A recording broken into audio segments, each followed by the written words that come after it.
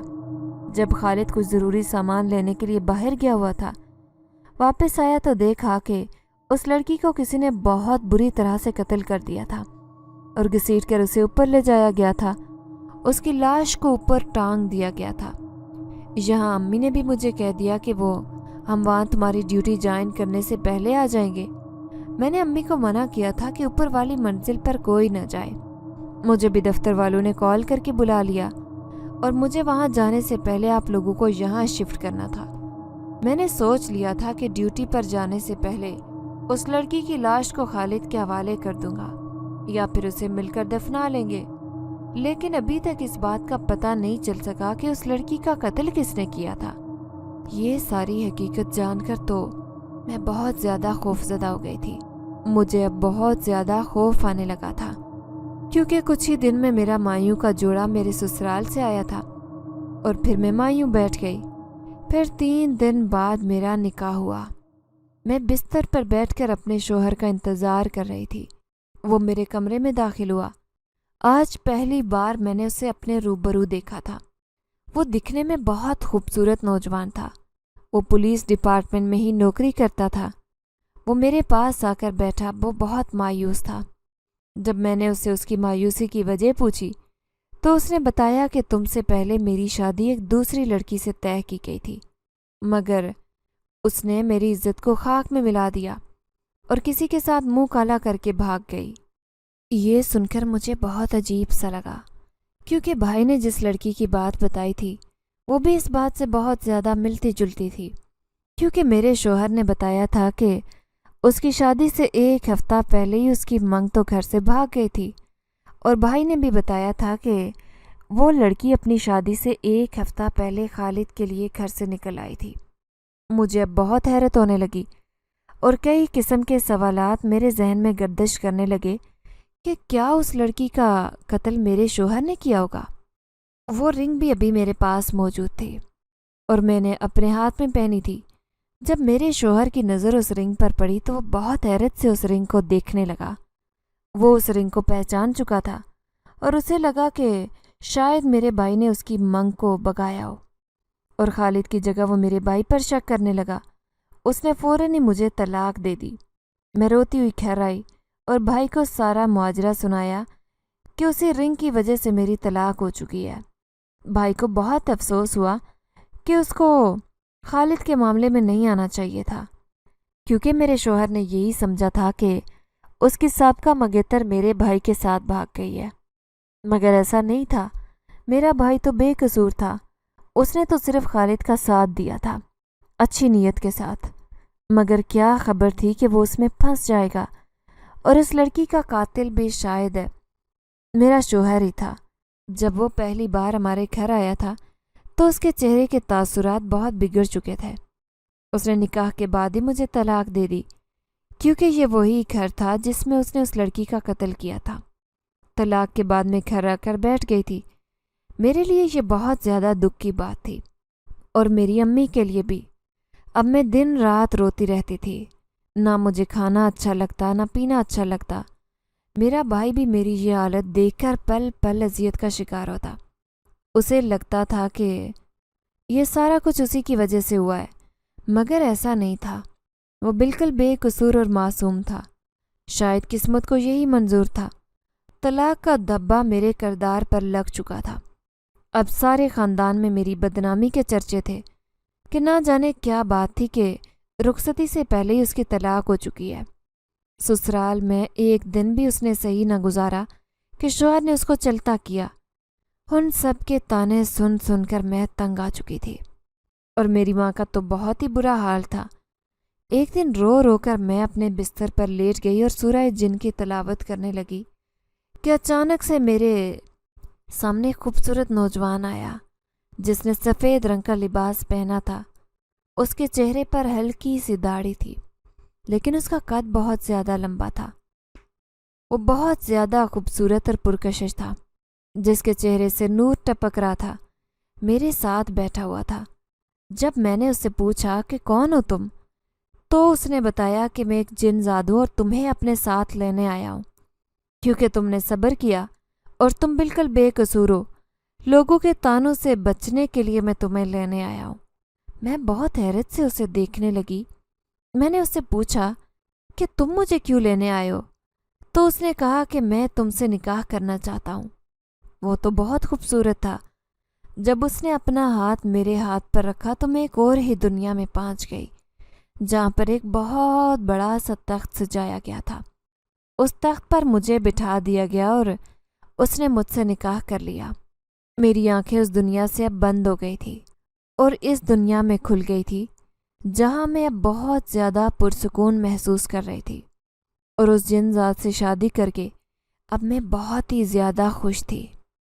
اگر آپ کو ہماری یہ کہانی پسند آئی ہے تو لائک کیجیے، شیئر کیجیے، اور اگر ابھی تک آپ نے ہمارا چینل سبسکرائب نہیں کیا تو اردو ریڈیو کو لازمی سبسکرائب کیجیے۔ ملتے ہیں اگلی ویڈیو میں۔ اللہ حافظ۔